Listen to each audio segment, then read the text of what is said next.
Bonjour tout le monde, j'espère que vous allez bien et bienvenue sur une autre vidéo des différences entre les termes économiques. Aujourd'hui, on va parler sur deux concepts qui sont très importants. C'est la différence entre la stagnation et la récession. Donc, quelle est vraiment la différence? Alors, on peut poser premièrement une petite question, c'est que une économie qui n'avance plus est-elle forcément en récession? Alors, pour répondre à cette question, on peut dire que c'est pas du tout.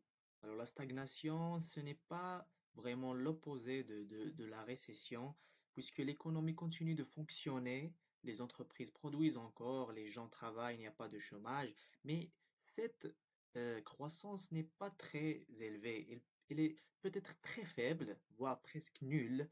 Ce n'est pas la même chose qu'un recul de l'activité. Alors, imaginez, on va prendre un exemple d'une voiture. Il y a par exemple, pour la stagnation, la voiture roule très lentement, presque sans avancer. Il roule, mais pas par une grande vitesse. Donc, on est dans une économie qui continue de fonctionner vraiment, mais les entreprises produisent, les gens travaillent, la croissance est très faible, voire nulle. Alors, même s'il y a une situation qui est favorable, mais elle est favorable d'une manière qui est très réduite. Pour la récession, c'est que la voiture ne recule pas. Il y a un stop. C'est que l'activité économique diminue. Il peut être même reculé. Il allait en marche arrière. L'activité économique diminue, le chômage augmente, les investissements aussi ralentissent. Il y a également des entreprises qui produisent moins, donc c'est une situation défavorable pour le pays. Alors, pour résumer, on peut dire que la stagnation, c'est que l'économie avance très peu.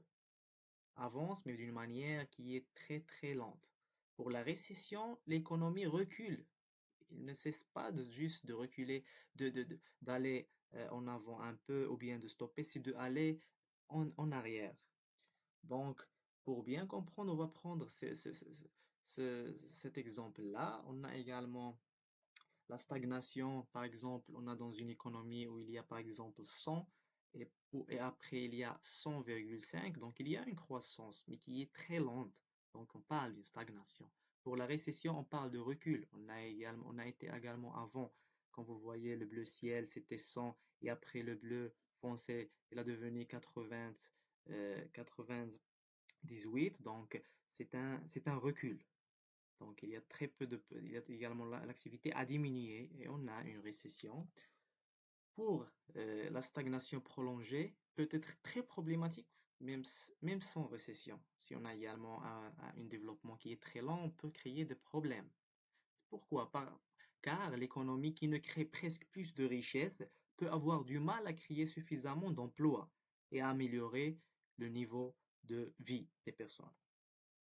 Alors, voilà notre vidéo. Je tiens à vous remercier pour votre attention. Et la stagnation, récession, laquelle préférez-vous?